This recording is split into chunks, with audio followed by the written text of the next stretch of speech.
शिवाय।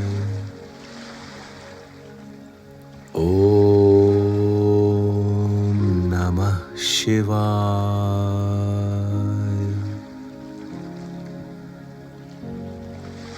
हे शिव, आशीर्वाद दीजिए लंका प्रवास पर। हम बढ़ रहे हैं आपके विश्वास पर। ओम नमः शिवाय। ओम नमः शिवाय। मैं हूं हरि, ये है मेरी मंडली। आइए सुनते हैं राम कथा। अरे ओ ढोलकताओ, कथा सुनाओ। विभीषण राम की शरण में पहुंचा और राम सेना समुद्र तट पर।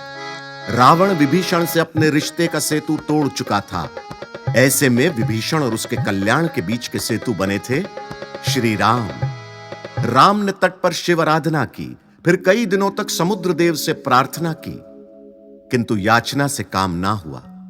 शांत रहने वाले राम को तब धनुष उठाना ही पड़ा। यह देखकर समुद्र देव प्रकट हुए और राम से क्षमा मांगकर उन्हें हल बताया। प्रभु श्री राम, लंका जाने हेतु यदि नल नील बनाएंगे एक सेतु तो नहीं आएगी कोई अड़चन। आप लंका पहुंचेंगे भगवान। नल और नील को एक ऋषि ने वरदान दिया था कि उनके स्पर्श मात्र से पत्थर पानी पर तैर जाएगा। उन दोनों ने बड़ी बड़ी शिलाओं से पानी पर तैरता सेतु बना दिया। राम सेना लंका पहुंची, लेकिन विभीषण ने राम सेना में रावण के गुप्तचर देख लिए। राम जी ने उन गुप्तचरों को छोड़ दिया और कहा, अपना काम पूरा करो। गुप्तचर लंका पहुंचे और रावण को बताया कि वानर सेना के पास तो पर्याप्त शस्त्र ही नहीं है। तो अब बिना हथियार के लड़ेंगे? रावण का भी यही सवाल था, किंतु वानर सेना के पास शस्त्र बल नहीं था तो क्या हुआ? प्रभु राम का मनोबल था। ये सुनकर तो रावण को पीछे हट जाना चाहिए। यही उसके एक मंत्री माल्यवान ने रावण को समझाया, पर रावण ने बात को अनसुना कर विभीषण जैसे माल्यवान का भी तिरस्कार कर दिया। उसके बाद मंदोदरी भी रावण को समझाने गई। स्वामी, राम है स्वयं विष्णु अवतार। उनके सामने किस बात का अहंकार। मानिए, सीता को भेज दीजिए महाराज। कभी तो रखिए मेरे कहे की लाज। शांत मत बोलो विभीषण की भाषा। क्या तुमको भी है राज दरबार छोड़ने की अभिलाषा? स्वामी, मंदोदरी समझा रही, हठ त्यागो लंकेश, किंतु हठी को लग रही ज्ञान की बात कलेश। ज्ञान की बात कलेश। सियावर रामचंद्र की जय, हमारे लखन लाल की जय।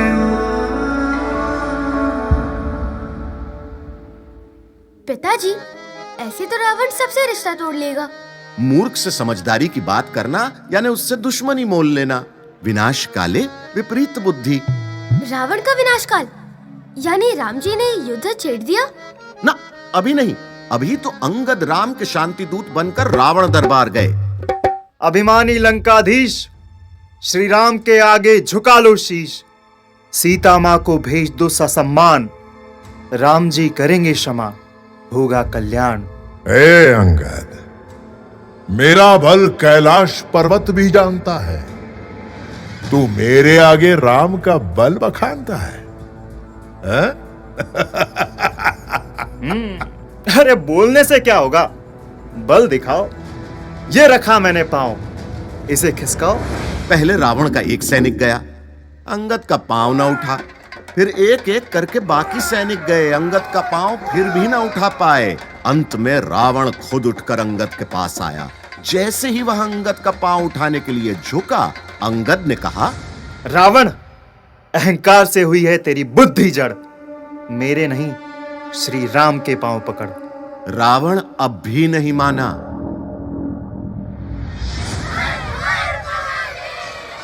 शिव का जयघोष करती वानरों की सेना राक्षसों पर टूट पड़ी।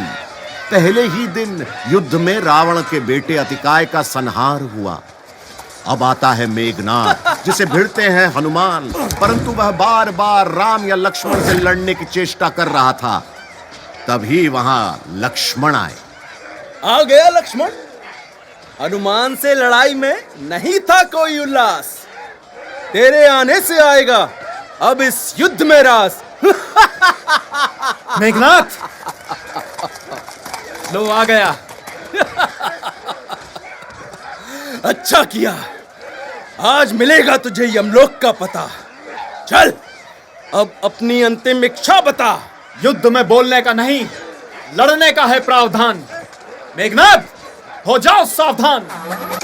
लक्ष्मण और मेघनाद में भीषण रण घटा। दोनों ओर लाखों सैनिक मारे गए, चारों ओर रक्त ही रक्त। मेघनाद पर लक्ष्मण भारी पड़ रहे थे। उसके लिए इंद्र को हराना पत्ते तोड़ने जितना सरल था, किंतु लक्ष्मण को अपने स्थान से हिलाना यानी बरगद का पेड़ हिलाना।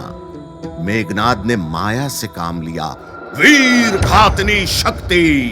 लक्ष्मण अपनी प्रत्यंचा पर बाण चढ़ा ही रहे थे कि आकाश मार्ग से वीर घातनी शक्ति आकर उन्हें लगी। भैया! युद्ध सन पड़ गया। लक्ष्मण मूर्छित, मेघनाद अंतिम प्रहार करने को था कि तभी हनुमान ने मेघनाद पर एक मुष्टिका प्रहार किया और उसे नीचे गिरा दिया। हनुमान शीघ्र लक्ष्मण को युद्ध भूमि से दूर ले गए। राम सहित सारी सेना दुखी थी।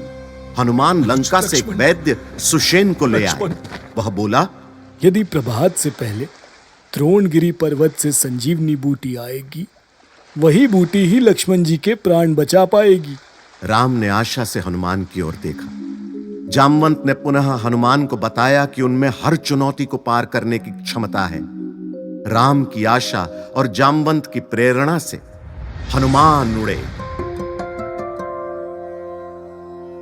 मूर्छा में लक्ष्मण पड़े, रुदन करे श्री राम। जामवंत प्रेरित करे, हनुमंत करे काम। जामवंत प्रेरित करे, हनुमत करेंगे काम। सियावर रामचंद्र की जय, हमारे लखन लाल की जय। रावण ने काल नेमी राक्षस की मदद से हनुमान का रास्ता रोकने की कोशिश की। काल नेमी राक्षस माया से कुछ भी बना लेता था। उसने एक सुंदर कुटिया और सरोवर बनाए और स्वयं एक मुनि का रूप धारण कर लिया। राम राम राम राम, आओ मेरे धाम। राम राम राम राम, आओ मेरे धाम। धाम राम राम राम राम, आओ मेरे धाम। धाम। वानर, ओ वानर, तुम ही आ जाओ मेरे धाम। कर लो थोड़ा सा विश्राम। विश्राम का समय नहीं है मुनिवर। मैं तो देखकर रुका ये सरोवर। कौन है आप जो करते हैं राम नाम का जाप? राम का दास हूं मैं, तुम्हारी भांति हनुमान। बोलो राम राम राम। आप कैसे जानते हैं मेरा नाम? त्रिकालदर्शी हूं मैं, सबको पहचानता हूं। लक्ष्मण मूर्छित हैं ये भी जानता हूं, किंतु उन्हें कुछ नहीं होगा। वो स्वयं भगवान है, ये उनकी लीला है। वो मृत्यु से अधिक बलवान है। बात तो सत्य है, पर लीला में भी कर्म है। मुझे जाना होगा, यही मेरा धर्म है। अरे, राम का पवित्र काज करने जाते हो, स्नान तो करो। तनिक मेरे धाम में जलपान तो करो। हनुमान कालनेमी की बात में आ गए और तालाब में स्नान करने चले गए। तालाब में था एक भयानक मगरमच्छ जो असल में एक देवकन्या थी। कालनेमी को लगा कि मगरमच्छ हनुमान को घायल कर यहीं रोक देगा, उनका समय खराब होगा, जिसके बाद कालनेमी हनुमान का आसानी से वध कर सकेगा। किंतु मगरमच्छ रूपी देवकन्या ने हनुमान को कालनेमी का भेद बता दिया। राम राम राम राम, आओ मेरे धाम। धाम राम राम राम राम। दुष्ट, जान गया मैं तेरी माया। गलती हुई जो तेरी बातों में आया। अभी गलती लेता हूं सुधार, अब जाके बैठ नर्क के द्वार। आज तुझे मार के पाऊंगा सुख, राम को होगा दोहरा दुख। हनुमान को मारेगा? ये ले। हनुमान जी का एक प्रहार हुआ काल नेमी का संहार। जय श्री राम। इसके बाद हनुमान निकले द्रोणगिरी पर्वत पहुंचे तो उन्हें समझ ही नहीं आया कि संजीवनी बूटी कौन सी है। उन्होंने लगाया अपना बलशाली जुगाड़, उठा लिया पूरा पहाड़। लेकिन उड़ान में अभी एक और विघ्न आना था, राक्षसों से नहीं, भरत भैया से। हनुमान जी की विशाल काया को उड़ता देख भरत जी ने सोचा यह कोई राक्षस है। रक्षक को राक्षस समझ उन्होंने छोड़ा बाण और हनुमान जी आ गए धरा पर। पहाड़ सहित गिरते गिरते उनके मुख से निकला राम राम। तब जाकर भरत को पता चला कि यह तो राम भक्त हनुमान है। हनुमान ने राम जी पर आई त्रासदी बताई तो भरत ने पछतावा जताया कि इतनी मुश्किल में भी वो राम की मदद न कर पाए। सुबह होने वाली होगी, जल्दी करते हैं। भरत भैया, शीघ्र जाना पड़ेगा। लक्ष्मण भैया के प्राण बचाना पड़ेगा। ओह, हनुमान जी का टाइम मैनेजमेंट वाव था। यह वाव के भाव का स्वर रामसेना का भी था। चकित थे सभी उड़ता पहाड़ देखकर। हनुमान सूरज के उगने से पहले पहुंच गए। संजीवनी बूटी से लक्ष्मण जी के प्राण बच गए। लक्ष्मण युद्ध को फिर तैयार थे, परंतु मेघनाद अब तक हनुमान के मुष्टिका प्रहार से उभर ही नहीं पाया था। ऐसे में कथा में होता है प्रवेश कुंभकर्ण का। वही आलसी वाला कुंभकर्ण? नहीं, आलसी नहीं था, गलती हुई थी उससे। कुंभकर्ण ने अपनी तपस्या के बल पर एक वरदान पाया। कुंभकर्ण इंद्र का सिंहासन मांगना चाहता था, लेकिन इंद्रासन की जगह बोल पड़ा निद्रासन, और निंद्रा ही मिली उसे। सोच समझ के बोलना चाहिए था। पर उस गलती के बावजूद वो महाज्ञानी था। रावण ने जब उसे जैसे तैसे जगाकर युद्ध के लिए कहा तो यह हुआ। महाज्ञानी कहूं या महाअभिमानी, मुझे निद्रा से जगाया, सुनाने ये कहानी। आपने किया एक विवाहित स्त्री का हरण और उसके पति से लड़ने जाए ये कुंभकर्ण। वाह, ये कैसी वीरता है भ्राता रामन। अपने कृत्य से लगाते हो लंका पर लांछन। उपदेश नहीं सुनेगा यह लंका का महाराज। लक्ष्मण ने शूर्पणखा की काटी नाक तो सीता हरण में कैसी लाज। शूर्पणखा की वासना और आपके अभिमान के कारण लंका का विनाश तय है। राम को जानते नहीं आप, वो अजेय है। लंकेश ने सीता हरण करके किया है महापाप, पर आपकी वाणी में फिर भी नहीं पश्चाता। भाई के काम नहीं आ सकते तो वापस जाकर सो जाओ, या विभीषण जैसे राम की सेना के सैनिक हो जाओ। मारा गया मेरा पुत्र अतिकाय, पुत्र अक्षय भी मारा गया। खरदूषण का भी वध किया उन्होंने। यमलोक को कुटुंब सारा गया, और तुम मुझे नीति सिखाते हो। नीति यही कहती है कि भाई भाई का साथ दे। अगर एक भाई के हाथ कट जाए तो दूसरा भाई उसे अपने हाथ दे। रावण का भारी मोनोलॉग सुनकर कुंभकर्ण भाई का धर्म निभाने युद्ध भूमि की ओर चला। उसके आने से भूमि में भूकंप मचा और सेना में हड़कंप। विध्वंस बचाने के लिए विभीषण भागकर कुंभकर्ण को प्रणाम करने चला गया। प्रणाम तात।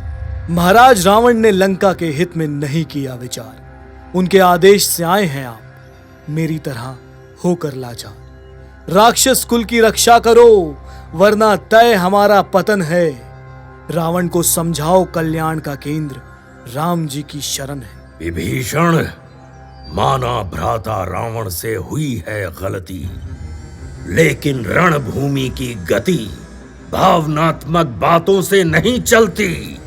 तुमने अपना मार्ग चुन लिया, मैंने अपनी राह। तुम रहो श्री राम के साथ, मेरी है वीर गति की चाह।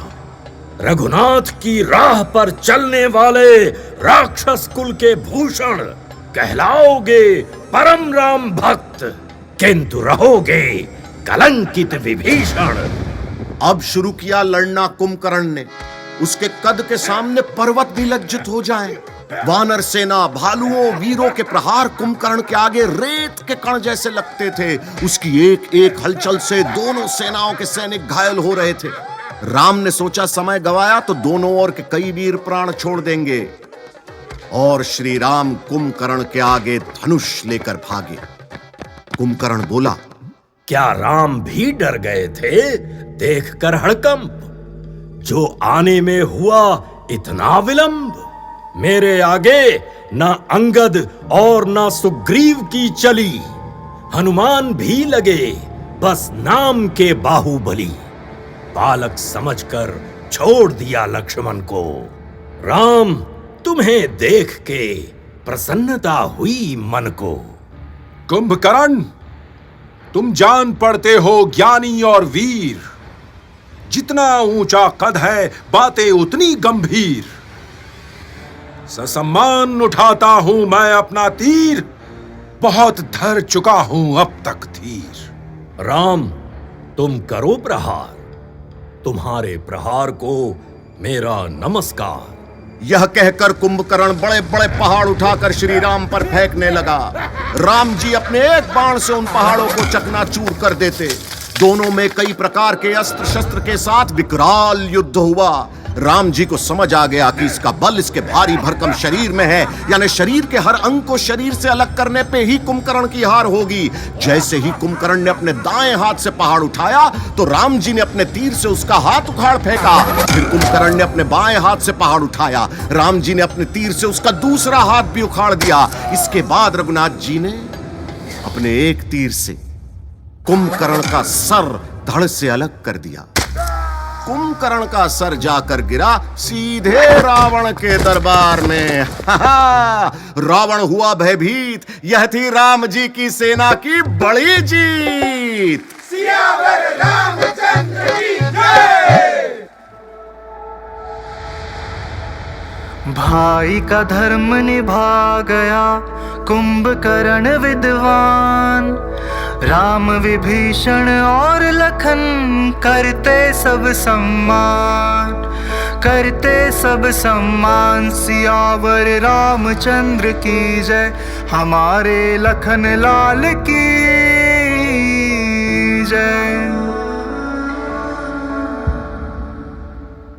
राम स्वतः उदास थे कुंभकर्ण की मृत्यु पर। वह महाज्ञानी महाबली रावण के अहंकार की भेंट चढ़ गया। आज का एपिसोड यहीं समाप्त।